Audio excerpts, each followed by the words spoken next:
کہ رسول خدا بے مثال اللہ اللہ رسول خدا بے مثال اللہ اللہ حسینہ سچومبر جمال اللہ اللہ حسینہ سچومبر جمال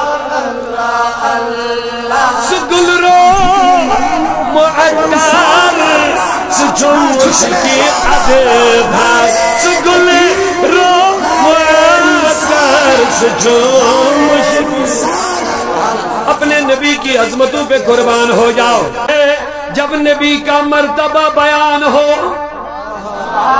جب نبی کی عظمتیں بیان ہو جب نبی کی شانیں بیان ہو جب نبی پاک کا مرتبہ مقام بیان ہو جب نبی کا عرش پہ چلنا بیان ہو جب میرے نبی کا انگلیوں سے پانی نکلنا بیان ہو جب نبی کے دندان مبارک سے نور کی کرنوں کا نکلنے کا بیان ہو اونچا دل سے بڑا مجمع خاموش رہنے نہیں دوں گا بیدار رہنا ہی پڑے گا اور بتانا پڑے گا آج والا جلسہ نبی کے دیوانوں کا جلسہ ہے رسول خدا بے مثال اللہ جب نبی کی بے مثالی کی بات آتی ہے مومن اور منافق کا فرق معلوم ہو جاتا ہے مومن کے چہرے سے لگتا ہے کہ مومن ہے منافق کے چہرے سے لگتا ہے کہ منافق ہے کہتا مولانا تو دل میں تھوڑی گھس گیا میں نے کہا دل میں تو نہیں گھسا لیکن دل کی حالت تو چہرے پہ دکھ رہی ہے کہتا کیا دکھ رہا ہے میں نے کہا جب میں نے بولا میرا نبی شمس الدحا ہے بدر الدجا ہے صدر العلا ہے کاف الورا ہے مصباح الظلم ہے جمیل الشیم ہے دافی البلا ہے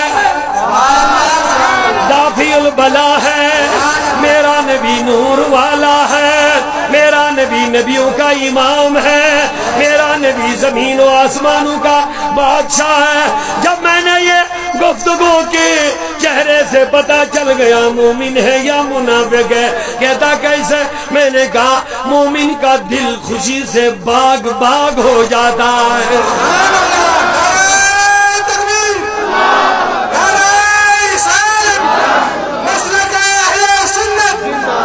اپنے محبوب کا مرتبہ سن کے دل خوش ہو گیا کیونکہ محبت کا رشتہ ہے پیار سے محبت کا رشتہ ہے تو پتا چلا عظمت رسول جب بیان ہو منافق کے دل پہ چیر لگ جاتا ہے لیکن مومن کا دل اللہ آپ کو ہمیشہ خوش رکھے کأنک قد خلقت کما تشاء اے نبی اللہ نے تجھے تمام عیبوں سے پاک پیدا کیا ہے ایسا کیا پیدا جیسا کہ تم ہی نے رب کو بنا کر عرض کیا کہ مولا مجھے ایسا بنا دے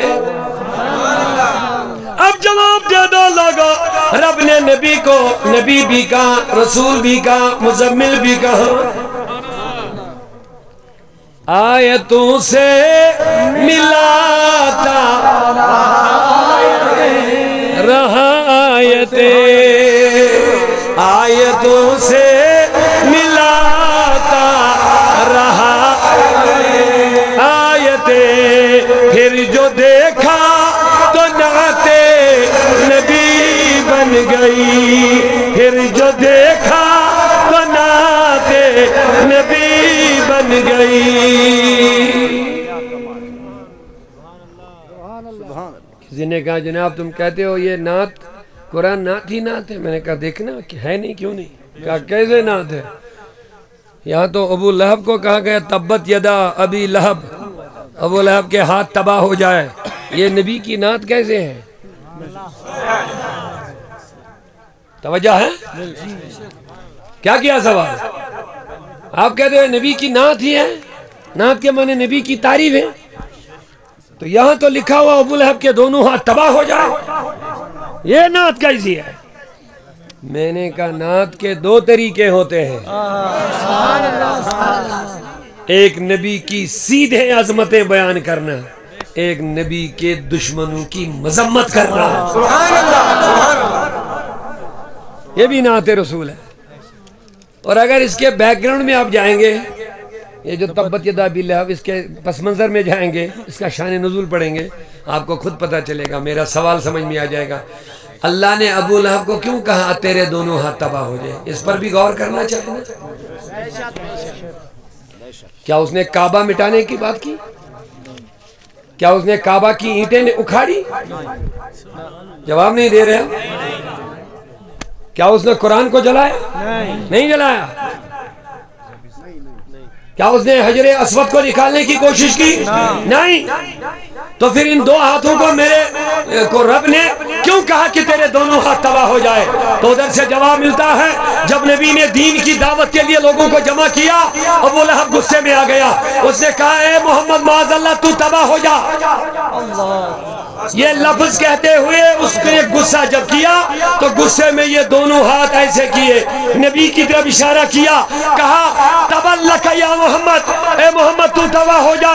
اللہ نے کہہ دیا میرے نبی جواب تو نہ دینا۔ کہا نبی جواب تو نہ دینا، اگر تم نے جواب دیا تو یہ لوگ آگے چل کر کے اس کو حدیث کہیں گے اور پھر حدیث پر بحث لگائیں گے، صحیح ہے یا ضعیف ہے، موضوع ہے یا کیا ہے، یہ پھر حدیثوں کی اقسامیں نکال کر کے ان پر بحث کریں گے۔ اے نبی اس لیے جواب تو نہ دینا، یہ تیرے دشمن کو مجھے جواب دینا ہے، لہذا جواب میں دوں گا اور ایسا دوں گا قیامت تک کسی کو ضعیف کہنے کی ہمت نہ ہو جائے۔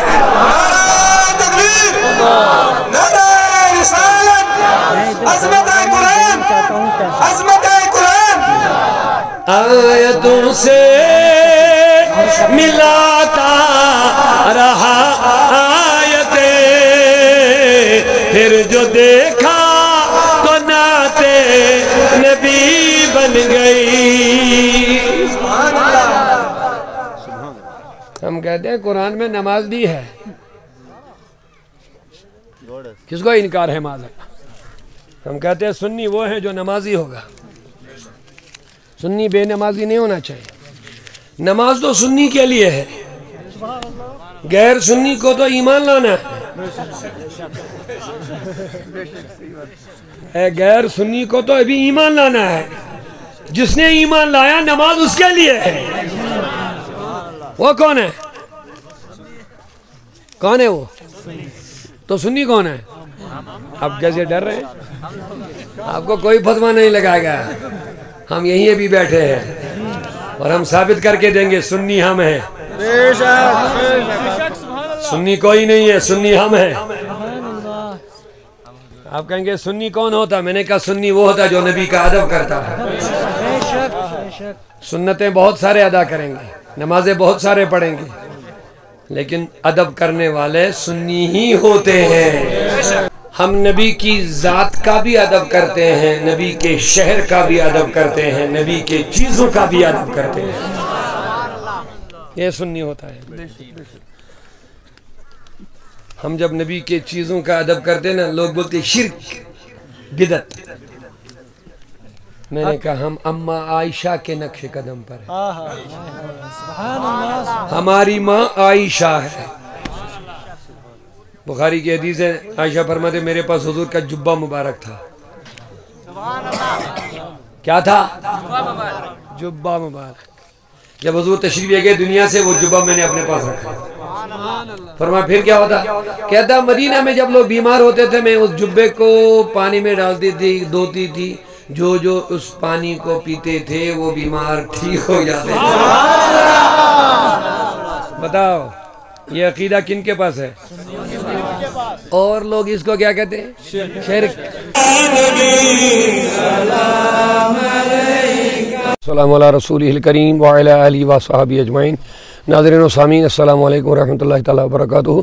اللہ تبارک و تعالیٰ کے فضل و کرم سے آج ہم گول کی سرزمین پر یہاں جو مدرسہ جامعہ کنز الایمان صوت الاولیاء کے اہتمام سے چل رہا ہے، یہاں کی انتظامیہ کے اہتمام سے الحمدللہ رب العالمین کی بلا محترم مفتی سید صفدر صاحب کی زیر نظامت میں، تو اسی مدرسے کا سالانہ جلسہ جو ہر سال تقریباً ہوتا تھا، لیکن اب 1-2 سال سے کچھ ایسے حالات بنے کہ وہ نہیں ہو پایا، لیکن الحمدللہ رب العالمین آج جیسا کہ آپ نے خود بھی دیکھا ہے، ہزاروں کی تعداد میں آج لوگوں نے اس جلسے میں شرکت کی۔ بڑا ہی کامیاب جلسہ رہا، بہت تعاون لوگوں نے بھی دیا، اور بچوں کی جو دستار بندی جو انتہائی مبارک گھڑی تھی، بچوں نے قرآن پاک کا حفظ کیا، قرأت کا کورس کر کے۔ آج 3 بچے جو حافظ قرآن تھے وہ فارغ ہو گئے الحمدللہ، اور 4 بچے جو قاری قرآن بن گئے الحمدللہ۔ مدرسہ کنز الایمان کے حوالے سے پوچھنا چاہیں گے، آج ایک بڑی پیش رفت ہوئی، جس طرح سے حفاظ کرام کو جو ہے تیار کیا گیا ہے، تو کارکردگی اور مدرسے کے حوالے سے آپ کتنا مطمئن ہیں؟ بہت اچھا الحمدللہ رب العالمین، تقریباً 2-3 سال سے صوت الاولیاء کے ساتھ یہ منسلک رہے، تو شکر ہے اللہ کا۔ کچھ اس سے پہلے ماشاءاللہ یہاں کے لوگ بڑے ہمدرد ہیں، ان کے دلوں کے اندر جذبہ ہے یہ مدرسہ چلانے کا، لیکن صحیح نگرانی ان کو نہیں مل رہی تھی، لیکن اللہ کا فضل ہوا، صوت الاولیاء کی نگرانی اور محترم صفدر صاحب جیسے ایک اچھے باصلاحیت عالم دین ان کو ملے، اور لوگوں کا بالکل تعاون ہے اس کے ساتھ، ان کے جو منتظمین ہیں، تو آج کام الحمدللہ تعمیری کام بھی بہت آگے بڑھ گیا ہے۔ اب مدرسے کی جو تعمیر و ترقی وہ بھی چل رہا ہے، تعلیمی معیار بھی اچھا ہوا ہے، اور یہ عوام کے لیے، اس علاقے کے لیے بڑی خوشی کی بات ہے کہ اس مدرسے نے آج ان کو 3 حفاظ کرام تیار کر کے دیے ہیں، اور آگے یہی ارادہ ہے انشاءاللہ یہاں درس نظامی کا بھی باضابطہ شروعات ہوگی، اور اچھے امام، اچھے قاری، اچھے عالم تیار ہو جائیں گے، مفتی تیار ہو جائیں گے، بڑا کام ہو جائے گا انشاءاللہ۔ دنیا پرستی کی طرف لوگ زیادہ بڑھ رہے ہیں، اور ہم نے اپنے نوجوان نسل کو صرف دنیا ان کے دماغوں میں بھرا ہوا ہے، جس کی وجہ سے وہ دین سے دور ہو رہے ہیں۔ تو میری گزارش ہے محبت رسول کی جو آپ نے بات کی، کیونکہ یہ جان ایمان ہے، یہ ایمان کی جان ہے، تو جب تک یہ نہ ہو تو ایمان ہے ہی نہیں، کیونکہ رسول اللہ صلی اللہ علیہ وسلم نے خود ارشاد فرمایا کہ تم میں سے تب تک کوئی مومن نہیں ہوگا جب تک نبی کی ذات تمہیں سب چیزوں سے، سب لوگوں سے زیادہ محبوب نہ ہو، حتیٰ کہ والدین سے، اپنی اولاد سے، اپنی جان سے زیادہ محبوب نہ ہو۔ تو لہٰذا اسی سے پتہ چلتا کہ حضور کی محبت ایمان نہیں بلکہ ایمان کی جان ہے۔ تو لہٰذا محبت لوگوں کے دلوں میں جتنی زیادہ حضور کی آئے گی، اس میں شک نہیں کہ وہ جو عاشق رسول بنے گا وہ واقعی ہر ایک برائی سے دور رہے گا انشاءاللہ۔ ہماری یہی کوشش رہتی ہے کہ لوگ جو خاص کر نوجوان طبقہ وہ حضور سے جڑے، اپنے دلوں میں نبی پاک صلی اللہ علیہ وسلم کی محبت کو بسائے، ان کا ادب کرے، اور ساتھ ساتھ میں حضور کی دی ہوئی تعلیمات پر چلے، وہی ان کے لیے دنیا اور آخرت کی کامیابی ہے۔ ضرورت یہی ہے کہ ہم حضور سے جڑے، اور حضور کی صحیح تعلیمات جو بزرگوں نے ہمیں دیا ہے، صوفیاء کرام نے اتحاد، امت اور محبت اور اخوت اور مساوات کی تعلیم دی ہے، اسلام نے ہمیں وہی سکھایا بھی ہے، لہذا اس پر ہم رہیں گے انشاءاللہ، امن و چین اور سکون والی زندگی رہے گی۔ میری آخری گزارش عوام سے، میں نے تقریر کے دوران بھی یہ بات کہی، ایک مدرسہ یہاں پہ، یہ جہاں بھی مدرسے ہوں یہ دین کے قلعے ہوتے ہیں، یہ روشن چراغ ہوتے ہیں، یہ اپنی روشنی پھیلا دیتے ہیں، اور سماج کے اندر جو برائیاں ہوتی ہیں ان کا کلا کما کرنے میں مدرسوں کا بہت اہم رول ہوتا ہے، کیونکہ مدرسہ ہمیں ایک اچھے لوگ تیار کر کے دیتے ہیں جو لوگوں کی ہدایت کا ذریعہ بنتے ہیں، لوگوں کو اچھے صحیح راستے پر چلانے کے جو ذریعے بنتے ہیں وہ مدرسوں سے ہی پڑھنے والے بچے ہوتے ہیں یا امام اور خطیب ہوتے ہیں۔ لہذا میری گزارش ہے عوام سے، مدرسہ کنز الایمان کو آپ ذہن میں رکھیں، آگے رمضان شریف آنے والا ہے، اس کے تعمیری اخراجات بھی بہت زیادہ ہے، 20-25 لاکھ روپیہ بھی ان کو تعمیر میں خرچہ ہونا ہے، لہذا میری گزارش ہے آپ بھرپور ان کا تعاون کریں تاکہ دین کا زیادہ سے زیادہ کام ہو، اور انشاءاللہ اس کی اور زیادہ روشنی پھیل جائے۔ گول کی سرزمین بہت محبت والے لوگ ہیں یہاں، مجھے لگ رہا ہے 10-15 سالوں سے میں ادھر لگاتار آتا رہتا ہوں الحمدللہ۔ پورے لوگ بڑے محبت والے ہیں، بڑے ادب والے ہیں، بہت باضمیر لوگ ہیں، باشعور لوگ ہیں، با اخلاق لوگ ہیں۔ میری ان کے لیے یہی دعا ہے کہ اللہ تعالیٰ ان کو بھی اور ان کی آئندہ نسلوں کو بھی دین پر قائم و دائم فرمائے انشاءاللہ۔ تمام دیکھنے والے ناظرین ماشاءاللہ ضرور لکھیں، میں اس وقت سب ڈویژن گول میں موجود ہوں، جہاں کا مرکزی ادارہ جو ہے اس ادارے کی محنت سے یہ حفاظ کرام جو ہیں یہ تیار ہوئے ہیں، اور اب جو ہے ان کی دستار بندی آج علامہ مولانا عبدالرشید داؤدی صاحب کی جانب سے کی گئی ہے، اور میرے ساتھ موجود ہیں مدرسہ کنز الایمان کے یہ طلبہ ہیں اور یہ حفاظ ہیں جنہوں نے قرآن پاک، کلام پاک کو حفظ کیا ہے۔ جی آپ کا نام جاننا چاہوں گا؟ محمد صدیق۔ بہت بہت مبارک، آپ نے قرآن پاک کی حفظ کیا ہے، سینے میں بسایا ہے۔ کہاں